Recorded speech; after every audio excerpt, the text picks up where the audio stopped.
So hello everyone, I welcome you all to UIS. So let's discuss आज के जो topics हैं।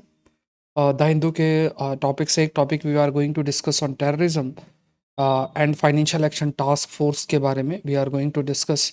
सो काफ़ी सारे टॉपिक्स हैं आज के जो हम लोग डिस्कस करेंगे। One is about the constitutional morality. ये टॉपिक पॉलिटी एंड गवर्नेंस का होगा। Then you have India US space cooperation या आईआर और साइंस टेक का टॉपिक है। Then you have suitability and eligibility of जजेस, ये पॉलिटी एंड गवर्नेंस का टॉपिक है। देन तिपरा लैंड के बारे में है। तिपरा लैंड एक टॉपिक आपका, this is also related with polity and governance. Micro LED science and take का टॉपिक है। एफएटीएफ, ये इंटरनल सिक्योरिटी, ये जीएस पेपर 3 का टॉपिक है। रेलवे इन सियाचिन आईआर का पेज है। इंफ्रास्ट्रक्चर जो बॉर्डर के अलॉन्ग आपका हो रहा है। सो ये है। फिर मेंस का question I will give you, अभी फ्रेम नहीं किया है तो वो मैं आपको पोस्ट कर दूंगा, तो आप लोग एक बार गो थ्रू हो जाना। So this session is presented by me, my name is Saurabh Pandey. Advance course on science and technology, I am starting prelims 2023 की। जो भी स्टूडेंट्स तैयारी कर रहे हैं तो प्लीज़ इसको मिस नहीं करना है। ये कोर्स 18 तारीख से शुरू हो रहा था, जनवरी 2022 से लेके और अराउंड मार्च अप्रैल तक जितने भी टॉपिक्स आएंगे सारे topics I am going to cover. ये लाइव कोर्स है अनअकैडमी के अंदर। तो कैसे ज्वाइन करना है, unacademy.com में जाओ और then you have to select UPSC CSC select करना है and put the code SPLIVE। इस कोड को पुट करके आप ज्वाइन कर सकते हैं। 2024 के लिए भी अगर आप तैयारी कर रहे हैं तो भी यहाँ पे आरंभ बैच आपका ऑलरेडी स्टार्ट हो चुका है 16 फेब से। 16 फेब से ये पूरा डिटेल में स्टार्ट हो रहा है। डिटेल में आपका जो है स्टार्टिंग उसको हो रहा है। तो इसमें I am also taking the session, तो भी आप गो थ्रू हो सकते हैं। तो ये आपका एडवांस कोर्स है दैट इज स्टार्टिंग फ्रॉम फरवरी 18 से स्टार्ट हो रहा है। साइंस एंड टेक का कोर्स है। तो यहाँ पे देखो, आज एक क्लास भी है, स्पेशल क्लास है, रात को 10 बजे 10 PM को है। साइंस एंड टेक्नोलॉजी न्यूज़, जनवरी 2022 से। तो कुछ क्लासेस में आप लोग को लेकर यू विल अंडरस्टैंड कि किस टाइप से क्लासेस होंगी। ये फ्री क्लास है, this is a free class. Link मैं आपको ग्रुप में शेयर कर दूंगा, just go through it and फिर उसका स्ट्रक्चर्ड कोर्स का हिस्सा आप लोग 18 तारीख से बन सकते हैं। तो इसका लिंक मैं शेयर कर दूंगा। अनअकैडमी के अंदर ये क्लास है, Saurabh Pandey Unacademy Telegram channel में, you will get the link. Let's start. The spirit of the law lies in dissenting judgment. अब इसमें अलग अलग देखो पर्सनल ओपिनियन है सबका, तो यहाँ पे हमारे लिए कुछ एक आर्गुमेंट कैरी हो रहा है and this argument is related with article 26। Article 26 and constitutional morality, दो बातों पर ये लोग चर्चा कर रहे हैं। So that we will discuss. यहाँ पे ये जो हिस्सा है ये हमारे लिए काम का एग्जाम पॉइंट ऑफ व्यू से देखा जाए तो ये पॉलिटी गवर्नेंस का टॉपिक आपका फ्रेम हो जाता है। तो यहाँ पे सबसे पहले we have to know about what you mean by this term. ये मेंस में प्रश्न पूछा है, that is constitutional morality. We use this term called as constitutional morality. What do you mean by the constitutional morality? So जब आप moral शब्द का इस्तेमाल करते हो, मॉरल मॉरल शब्द का मतलब क्या हुआ? जब आप मॉरल शब्द इस्तेमाल करो, it simply means when you are using the word moral, it means based on certain principle किसी के एक्शन को राइट या रॉन्ग हम कंसीडर कर सकते हैं। जब आप संवैधानिक मोरालिटी की बात करते हो, कॉन्स्टिट्यूशनल मोरालिटी की बात करो, तो you are using the principles and provisions of the constitution in order to identify whether the action is right और रॉन्ग। चाहे लेजिस्लेटिव एक्शन हो, चाहे एग्जीक्यूटिव का एक्शन हो, या इंडिविजुअल एस्पेक्ट की जब हम बात करते हैं। सो कॉन्स्टिट्यूशनल मोरालिटी एक ऐसा टर्म है जो कि किसी भी डेमोक्रेसी के लिए it's very very important, because you are using the principles and the provisions of the constitution to define whether certain action is right or wrong.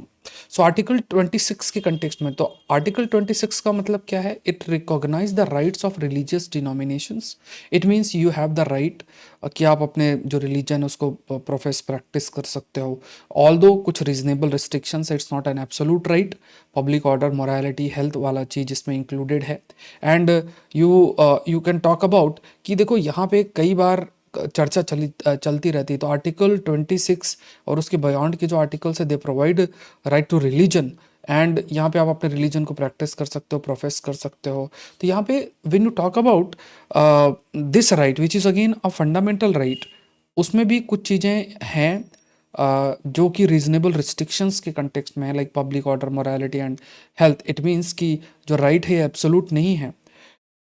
If certain reforms are being taken, अगर कुछ reforms जो हैं वो लिए जाते हैं या किए जाते हैं by the state in the sense the government के द्वारा, whether that will dilute the article 26 और बियॉन्ड और नॉट, ये हमेशा डिबेट रहती है।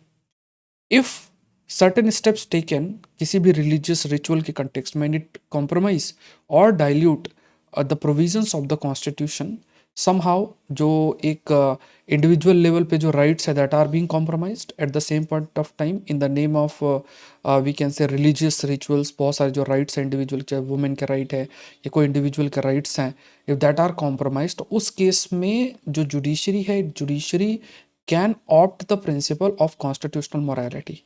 It means what?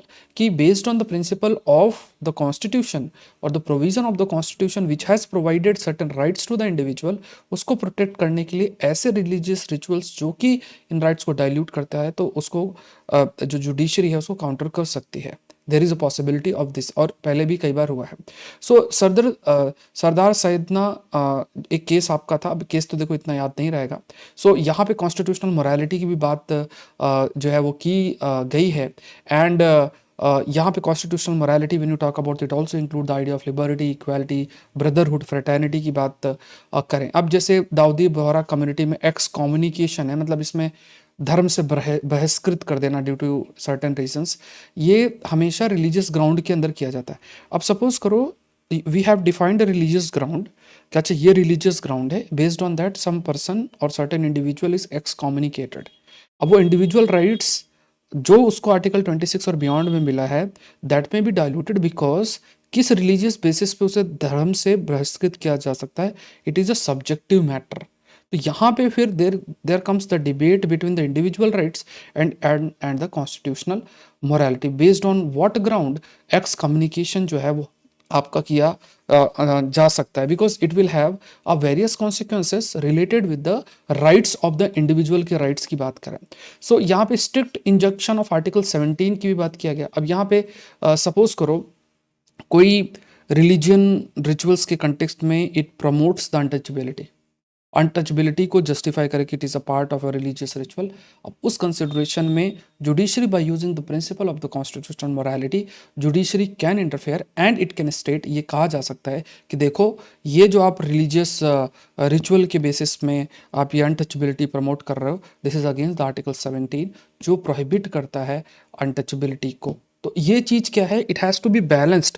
एंड हमेशा से डिबेट चलती है कि जब बात की जाती है कि जो भी चीज़ें एसेंशियल पार्ट ऑफ रिलीजन है, एसेंशियल पार्ट ऑफ रिलीजन है, that are protected under the constitution article 26 and beyond.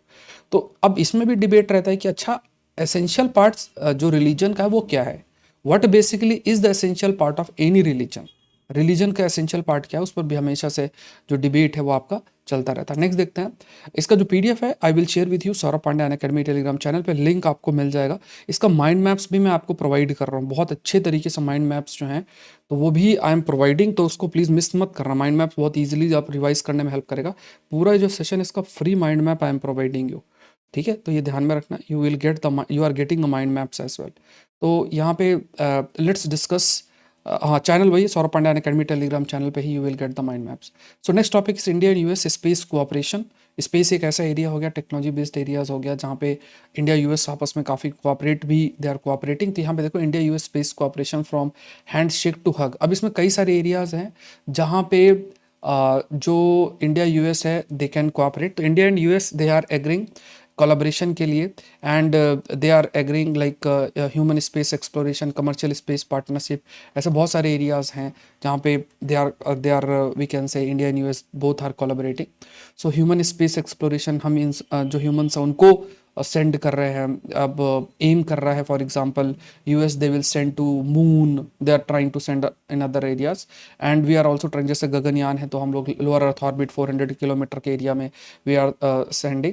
तो यहाँ पे ये मीटिंग भी आपकी हुई थी, US India civil space joint working group, ये मीटिंग भी हुई थी ऑन जनवरी 31 2023 के अंदर. तो यहाँ पे कई सारे स्टेप्स लिए गए, हाईलाइट किए गए कि we can also promote the participation of the space private sector. जैसे यूएस में स्पेस एक्स बहुत बड़ी कंपनी है, ऐसे कई सारी दूसरी कंपनीज हैं. वो companies they are trying to participate in the space exploration, और स्पेस टेक्नोलॉजी को कैसे डेवलप करें उस पर कंटिन्यूस बेसिस में दे आर वर्किंग ऑन. तो प्राइवेट सेक्टर के पार्टिसिपेशन को कैसे इंक्रीज किया जाए, ये एक एरिया है. अब कई प्रकार की लिमिटेशंस भी हैं.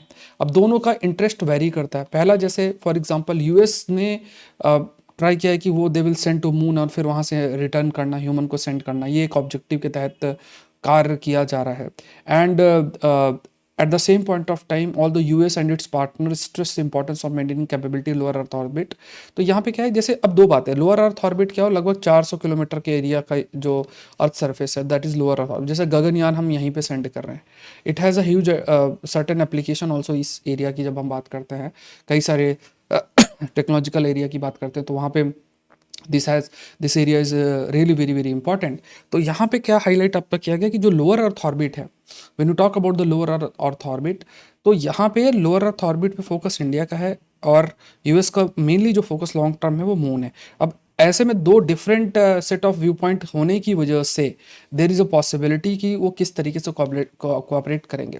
इंडिया की scientific community focus mainly Nations capability in an under earth orbit, इस पर आपका फोकस किया गया है। एंड इवन इंडिया की टॉप प्रायोरिटी भी इस एरियाज़ में है कि जो अर्थ ऑर्बिट्स हैं वहाँ पे जो कैपेबिलिटीज़ है उसको इन्हेंस करना, सैटेलाइट्स लॉन्च करना, जिससे कि चाइना को कैचअप किया जा सके। तो ये जो कोऑपरेशन है, क्योंकि फोकस अगर दोनों का डिफरेंट डिफरेंट एरियाज़ में होगा, डिफरेंट एरियाज़ में होगा, तो यहाँ पे कोऑपरेशन में भी कई प्रकार का डाइल्यूशन देखने को मिल सकता है, कमी देखने को मिल सकता है।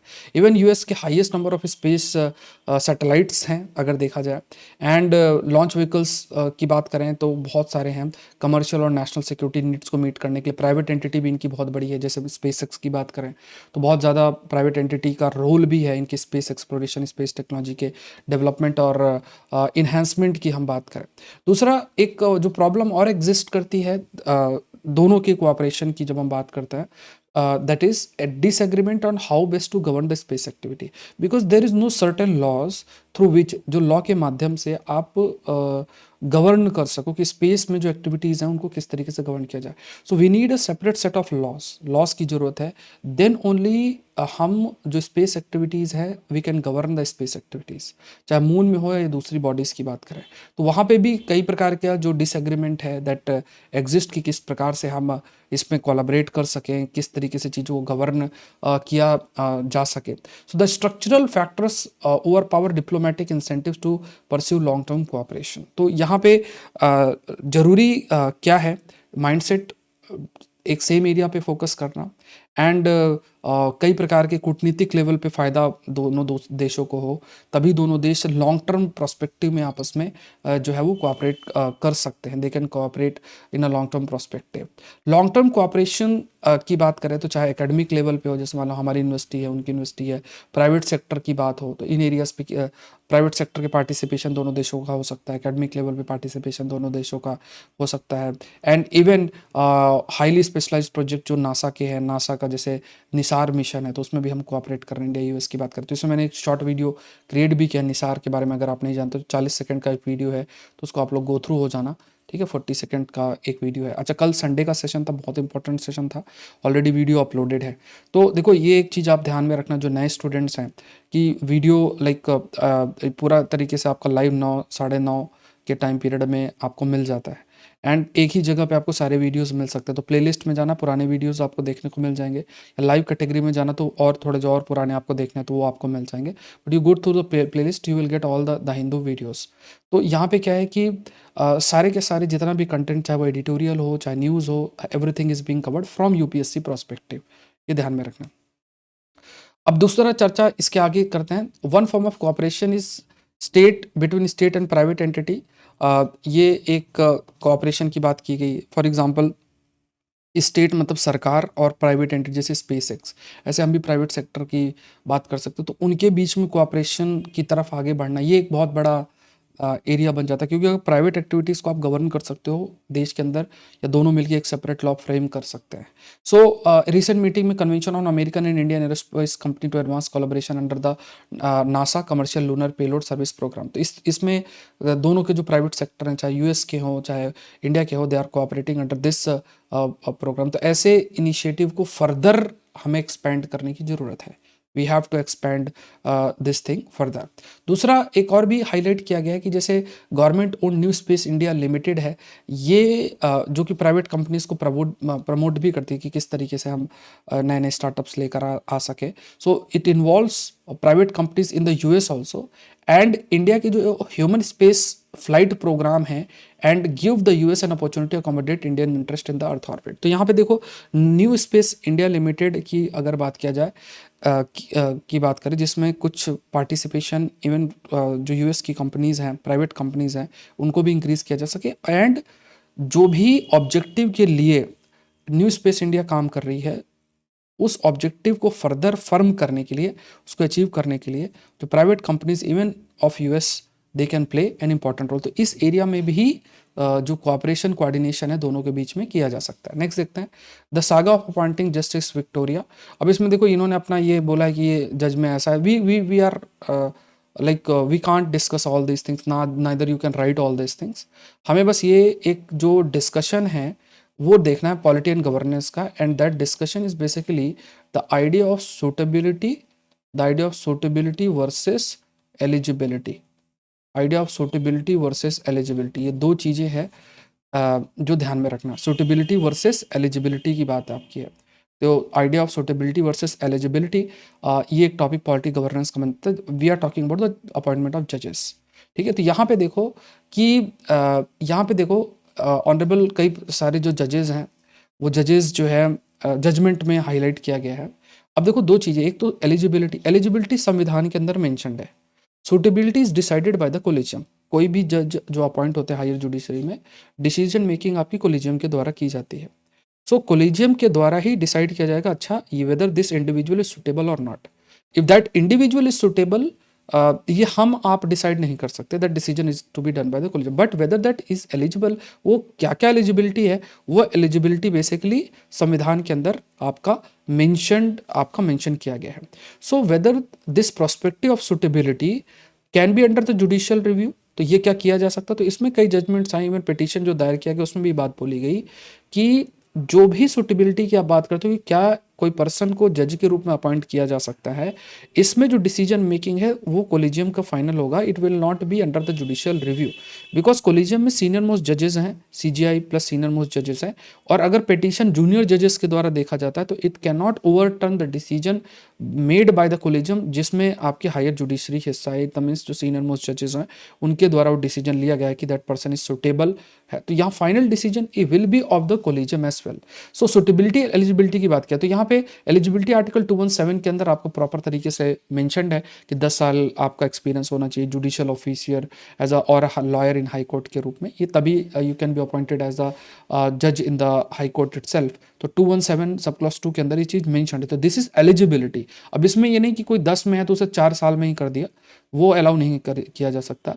बट क्या वो person is suitable is basically यहाँ पे that person fitness, character, integrity, ये सब कुछ decision it's a very subjective thing and it has to be done by the collegium itself. तो यहाँ पे judiciary will not interfere, judiciary interfere नहीं करेगी कि नहीं this person is suitable, this person is not suitable, इस पर आपका नहीं करेगी। ठीक है, अच्छा आज फ्री क्लास है साइंस एंड टेक्नोलॉजी न्यूज़ की, जनवरी 2022 से प्रेजेंट। तो ये मैं कुछ लेक्चर्स आपके लिए लूँगा जिससे आपको आइडिया लगेगा कि किस टाइप का 2023 की अगर आप तैयारी कर रहे हो ना तो ये बहुत मस्ट है। ठीक है, तो यहाँ पे 18 तारीख से I will launch the course. तो ये सिर्फ जस्ट टू इन्फॉर्म यू कि साइंस एंड टेक्नोलॉजी की जो क्लास है दैट इज टुडे 10 PM को है, 3 क्लास शेड्यूल्ड है, तो लिंक मैं ग्रुप में डाल दूंगा सौरभ पांड्या अकेडमी में, तो आप लोग इसको कर लेना। 23 के जो बच्चे तैयारी कर रहे हैं उनके लिए है।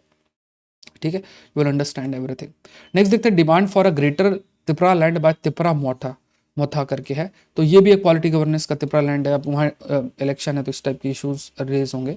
सो ग्रेटर त्रिपुरा लैंड क्या है, यहाँ पे डिमांड है, लाइक फॉर एग्जांपल जो भी आप कह सकते हैं, तो यहाँ पे जो इंडिजिनस पीपल हैं, जैसे जो लोग हैं त्रिपुरा के, दे आर डिमांडिंग। जैसे मान लो ये आपका त्रिपुरा है, त्रिपुरा के अंदर जो लोग हैं, जो इंडिजिनस वहाँ के लोग हैं, जिन जिन एरियाज़ में वो रहते हैं उनको बना के एक बड़ा जो त्रिपुरा लैंड है वो बनना चाहिए। जैसे नागालिम है, मतलब इस टाइप से अलग अलग एक विचारधारा है। And it is there in the constitution also कि अगर किसी भी स्टेट की बाउंड्रीज को शेप करना, it can be done through the constitution, but decision making has to be by the central government itself. इसमें स्टेट अपना खुद से नहीं कर सकता है। सो नया स्टेट 19 इंडिजिनस ट्राइब ऑफ जो त्रिपुरा है उनके लिए, त्रिपुरा के, उनको आर्टिकल 2 और 3 ऑफ द कॉन्स्टिट्यूशन उसके तहत आप क्या क्रिएट किया जा सकता है। तो new state for the 19 indigenous tribes of Tripura under article 2 and 3 of the constitution, वो आपका किया जा सकता है बाय बाय मतलब बहुत ही सिंपल मेजोरिटी के माध्यम से ये आपका किया जा सकता है। और उसमें बहुत सारे ऐसे विलेजेस जहाँ पे इंडिजिनस पीपल त्रिपुरा के रहते हैं, they will be included and that area will be considered as a greater Tripura land. इसकी डिमांड अभी क्योंकि अब पोलराइजेशन का ज़रूरत हो सकती है बिकॉज ऑफ कंटिन्यूस बेसिस में जो एक कैंपेन रन हो रही है अलग अलग जितने भी पॉलिटिकल पार्टीज़ है, क्योंकि त्रिपुरा में आपका इलेक्शन कंटिन्यूस बेसिस में होना है। सो अब अगर सपोज इस तरीके से अगर स्टेप लिया जाता है, सो एक तो इंडिजिनस लोग हैं, दूसरा नॉन इंडिजिनस लोग हैं। अब अगर इस टाइप से ग्रेटर त्रिपुरा लैंड बनाया जाता है तो क्या इम्पैक्ट इसका हो सकता है? एक तो समाज बहुत पोलराइज्ड हो जाएगा एक आइडेंटिटी के प्रति, और ट्राइबल नॉन ट्राइबल के बीच का जो रिश्ता है that will also be there, that will also be affected. But because वहाँ इलेक्शन है तो एक जैसे जो भी वहाँ पे सोशल इंजीनियरिंग होगी उस बेसिस में इस प्रकार की जो डिमांड है that is being raised, and समाज भी इससे पोलराइज्ड भी होता है, क्योंकि जो रेस करेगा ऐसे इश्यूज को तो वहाँ पे प्रयास ये किया जाएगा कि okay let's support this thing, और फिर इलेक्शन होने के बाद में भी ये चीज़ डिसकंटिन्यू हो जाए। There is this possibility as well. Next topic is related with micro LED. Micro LED science and technology का इंपॉर्टेंट टॉपिक है। अब लाइट एमिटिंग डायोड एक शब्द इस्तेमाल, एलईडी जैसे एलईडी टीवीज आप देखते हो। अब जैसे ये जो कई माइक्रो एलईडीज होते हैं, ये जो आप देख रहे हो ना, ये छोटी छोटी चिप्स होती हैं, ठीक है, डायोड एंड चिप्स, या ये पूरा स्ट्रक्चर होता है। तो माइक्रो एलईडी में क्या होता है कि ऐसे छोटे छोटे ऐसे आपका क्रिएट किया जाता है। एलईडीज जो होती हैं ये बहुत ही छोटे फॉर्म में, इनको ये कनेक्टेड होती हैं, कनेक्ट होकर एक बड़ी स्क्रीन आपकी बनती है, ठीक है। तो इसे फिर माइक्रो एलईडीज बोलते हैं, we call it as micro LEDs. तो लाइट एमिटिंग डायोड शब्द इस्तेमाल किया जाता है, जैसे आप ये पिक्चर में देख सकते हो। तो you can see this here. तो ये जैसे कनेक्ट होके छोटे छोटे जो आपके एलईडीज हैं उनको ऐसा डायोड्स जो हैं लाइट एमिटिंग डायोड्स को कनेक्ट करके एक बड़ी स्क्रीन बन जाती है, तो इसको माइक्रो एलईडीज बोलते हैं। सो ये जो बेसिस है माइक्रो एलईडी टेक्नोलॉजी का, इसमें सफ़ायर सफ़ायर बेसिकली क्या है कि ये अपने आप शाइन कर सकता है, and these micro LED screen filled with small छोटी बट स्ट्रॉन्ग लाइट से पूरे तरीके से फिल्ड रहती है। तो यहाँ पे क्या है कि जो पिक्चर माइक्रो एलईडी स्क्रीन है, कई सारे इंडिविजुअल लाइट एमिटिंग डायोड्स, मतलब कई सारे इंडिविजुअल लाइट एमिटिंग डायोड्स है। अब इनका पिक्चर ये साथ में कंबाइन करके they will form micro LED. जैसे ये पिक्चर में भी आप देखोगे this is a micro LED. तो सैमसंग इसमें काफ़ी आगे है, एंड इवन जो माइक्रो एलईडी की साइज, मतलब जो छोटे छोटे कंपोनेंट्स हैं अगर माइक्रो एलईडी की बात करें तो it's very very small, even 200 smaller pieces, centimetre of air को आप 200 स्मॉल पीस में काटो, आप इमेजिन करो कितनी छोटी साइज़ है दिस माइक्रो एलईडी। सो ये जो माइक्रो एलईडीज़ है इसमें सेमी कंडक्टर्स भी हैं, सेमी कंडक्टर जो कि इलेक्ट्रिक सिग्नल्स को रिसीव कर सकते हैं, एंड यहाँ पे दीज लाइक इलेक्ट्रिक सिग्नल्स को सेमी कंडक्टर रिसीव कर सकते हैं, and these micro LEDs are combined, ऐसे कंबाइन करके and then a bigger screen is created. ये चीज़ आपकी हाईलाइट किया जाता है। तो ये बेनिफिट क्या है? पहला, ये ज़्यादा ब्राइटर है, बेटर कलर कॉम्बिनेशन प्रोडक्शन भी है, एंगल देखने का भी वो भी अच्छा है, and images appear as if they are painted on top of a device glass, मतलब images की visibility that is also there। तो टेक्नोलॉजिकल एडवांटेज भी है, ब्राइटर भी है, बेटर कलर प्रोडक्शन है, रिप्रोडक्शन है, मतलब बेटर कलर कॉम्बिनेशन और जो रिप्रेजेंटेशन है वो भी देखने को मिलता है। ये चीज़ भी आपकी हाईलाइट किया गया है। इनका लिमिटलेस स्केलेबिलिटी है, एंड जो स्क्रीन है उसको रिसाइज भी किया जा सकता है डिपेंडिंग अपॉन द यूज़, छोटी बड़ी ये भी आपकी आसानी से किया जा सकता है। They can individually red green blue colour आपका प्रोड्यूस किया जा सकता है, कलर फिल्टर्स बेटर इस्तेमाल किए जा सकते हैं। तो these are the advantages of these micro LEDs. तो इसलिए क्योंकि अब कोई भी टेक्नोलॉजिकल एडवांटेज है तो तेज़ी से फिर डेवलप भी होता है और लोग उसको फिर धीरे धीरे ऑप्ट भी, people also start opting it. Next देखते हैं central agency gear up to strengthen framework as FATF evaluation year. तो फाइनेंशियल एक्शन टास्क फोर्स है, इसका जो इवोल्यूशन है इसके बारे में हम लोग डिस्कस करेंगे। इंटरनल सिक्योरिटी के अंदर, इवन पॉलिटी गवर्नेंस में, इंटरनेशनल ऑर्गेनाइजेशन के अंदर भी ये जो है फ्रेम हो सकता है। सेशन को आप जरूर से लाइक करें, it will hardly take less than 1 second. और आप लोग अपने आप से एक बार प्रॉमिस करो कि देखो इतना एफर्ट होता है, अब उसके बाद आप लोग ज़रूर से सेशन को कहीं ना कहीं शेयर करो, जहाँ भी आप हिस्सा हैं आप उस जगह पे शेयर करो, जिससे कि एक अच्छा पार्टिसिपेशन हो सके। प्रयास ये किया जा रहा है कि देखो आपका प्रीलिम्स आ रहा है और आपका जो सेशन है 30 मिनट के 35 मिनट के अंदर हो जाए। अभी 1.5 घंटे का सेशन भी नहीं हम कर सकते, and it is not required also. अगर 1.5 घंटे का सेशन होगा तो आप खुद से पढ़ भी सकते हो, ये भी आपको ध्यान में रखना। और जहाँ तक कंटेंट की बात है, यू कैन कंपेयर, है ना। मैं आपको माइंड मैप भी प्रोवाइड कर रहा हूँ, Saurabh Pandya academy Telegram. Mind map थोड़ा रात को प्रोवाइड होता है, तो आई am providing you mind maps, free mind map भी मिल रहे हैं ये पूरे सेशन का। अभी तो रॉ पीडीएफ में आपसे शेयर करूँगा, उसका माइंड मैप भी आपको साथ में मिलेगा। ये चीज़ आपको ध्यान में रखनी है। तो central agency gear up to strengthen framework as FATF evaluation near. तो यहाँ पे देखो फाइनेंशियल एक्शन टास्क फोर्स के बारे में देखा जाए, तो फाइनेंशियल एक्शन टास्क फोर्स की स्टैब्लिशमेंट G7 जो कंट्रीज हैं 1989 के अंदर वो आपका किया गया था। और इसका एम क्या था कि जो टेररिज्म है उसको फाइनेंसिंग जो हो जाती है, पैसे की मदद होती है, उसको रोका जाए। मनी लॉन्ड्रिंग जो है, पैसे इधर से उधर जो देश में किए जाते हैं, उसको रोका जाए और उसके लिए कदम उठाया जाए। ये एक ऑब्जेक्टिव था फाइनेंशियल एक्शन टास्क फोर्स। 1989 में G7 समिट के अंदर इसका इस्टेब्लिशमेंट भी आपका हुआ था। फिर यहाँ पे 9/11 का जो टेरर था उसमें फिर एफएटीएफ के अंदर terror financing main focus area आपका रख दिया गया। बिकॉज ये जो फाइनेंसिंग, अगर टेरर फाइनेंसिंग होती जाएगी तो देर इज़ हाई पॉसिबिलिटी कि इस पैसे का इस्तेमाल करके ऐसे वेपन्स को खरीदा जा सके जिससे कि दूसरे देशों को नुकसान हो सकता है। एफएटीएफ में लगभग 99 आपके मेंबर्स हैं। इसकी एक जो डिसीजन मेकिंग बॉडी है एफएटीएफ की, उसे प्लेनरी शब्द उसके लिए इस्तेमाल कर सकते हैं। तो अलग अलग जो देश हैं वो इसका हिस्सा हैं, जो पार्टिसिपेट करते हैं, लगभग जो 37 मेंबर्स हैं। उसके बाद वर्ल्ड बैंक है, यूनाइटेड नेशंस के कुछ ऑफिसेस हैं, रीजनल डेवलपमेंट बैंक्स भी इसकी मीटिंग के अंदर पार्टिसिपेट आपका करते हैं। एम क्या रहता है ये देखना कि खास तौर से कि क्या फाइनेंशियल सिस्टम किसी तरीके से टेररिस्ट फाइनेंसिंग तो नहीं कर रहा है, उसको इम्प्रूव कैसे किया जा सके, मनी लॉन्ड्रिंग को कैसे रोका जा सके। सेल्फ एवोल्यूशन भी किया आपका जाता है, और देश भी देखते रहते हैं कि अच्छा कहीं ये सर्टेन स्टैंडर्ड्स जो कि हाईलाइट किए गए हैं एफएटीएफ के द्वारा, कहीं उसको ब्रीच तो नहीं किया जा सकता। Depending on that list prepare की जाती है हर मीटिंग में। दो टाइप के देशों की, एक तरफ जो बनते हैं बेस्ड ऑन दैट इवेल्युएशन, जो सेट ऑफ स्टैंडर्ड्स हैं, लॉ किस तरीके से एग्जिस्ट आपके करते हैं। फिर उसके बाद कई प्रकार के रिकमेंडेशंस भी दिए जाते हैं कि आपको अपने लेजिस्लेटिव लेवल पे लॉ आप लेकर आओ, ये इस तरीके से चीज़ों को इम्प्लीमेंट करो। इस प्रकार की चीज़ें भी आपके हाईलाइट किए जाते हैं। आप किस तरीके से जुडिशियल, क्योंकि लॉ है उस बेसिस में जुडिशियल इंटरप्रिटेशन होगा, तो ये चेंजेस कर सकते हो जिससे मनी लॉन्ड्रिंग, टेरर फंडिंग को रोका जा सकता है। और उसी के बेसिस पे ग्रे लिस्ट और ब्लैक लिस्ट आपका प्रिपेयर किया जाता है। तो जब आप ग्रे लिस्ट की बात करते हो तो grey list jurisdiction under increase monitoring, मतलब कोई भी देश अगर ग्रे लिस्ट में, तो उसमें प्रॉपर मॉनिटरिंग होती रहती है, कुछ रिकमेंडेशन दिया जाता है कि बोला आपको ये चीज़ें करनी है। अगर वो चीज़ इंप्लीमेंट नहीं होती है तो फिर आपके जैसे ब्लैक लिस्ट होती है। ब्लैक लिस्ट के अंदर ये हाई रिस्क जुरिडिक्शन है, तो इसमें तुरंत फिर एक्शन लिया जाता है कि ये लोग ग्रे लिस्ट में डाला गया, फिर ये काम नहीं कर रहे हैं, अब इनको ब्लैक लिस्ट में डाला गया, तो फिर वो एक्शन, ये जो देश है जैसे सैंक्शंस लगा देना, इस टाइप के कदम आपका उठाना शुरू कर देंगे।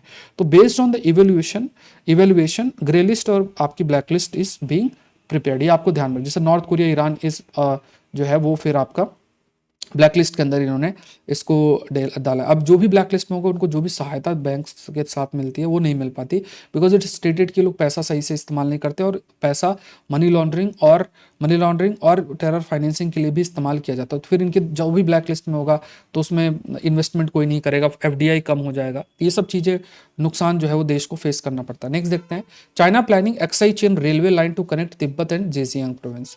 अब यहाँ पे देखो जीजियांग जो प्रोविंस है, अब देखो यहाँ पे ये आप इंफॉर्मेशन यूज़ कर सकते हो, ठीक है। तो यहाँ पे जैसे फॉर एग्जांपल ये आपका है, तो यहाँ पे तिब्बत है और इधर जीजियांग प्रोविंस है, इधर आपका अक्सई ये इधर अक्सई चीन है, ठीक है। तो ये कनेक्ट ऐसा इस टाइप से दे आर कनेक्टिंग, ठीक है, they are connecting like this.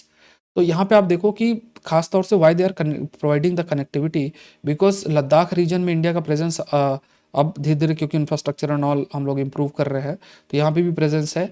And they are trying to connect Tibet with Zhejiang. यहाँ पे यही एक इलाका है अक्साई चीन का जिसके माध्यम से तिब्बत और जेजियांग प्रोविंस आपका कनेक्टिविटी स्टैब्लिश हो रखी है। तो दे आर, क्योंकि अब ये रीज़न है, इन्होंने जो वॉर हुई थी इंडिया चाइना के बीच में, उसके बाद इसको कैप्चर किया था, बिकॉज दे आर अवेयर कि किसी तरीके से ये जेजियांग और जो तिब्बत का इलाका, इसको कनेक्ट करने का जो तरीका है या रीजन मात्र यही है। सो ऐसी स्थिति में they are trying to develop more infrastructure, ज़्यादा से ज़्यादा इंफ्रास्ट्रक्चर और डेवलप करके तिब्बत से लेके ज़ीजियांग का जो इलाका है उसको कनेक्टिविटी स्टैब्लिश करने का प्रयास कर रहे हैं। There is a possibility of this.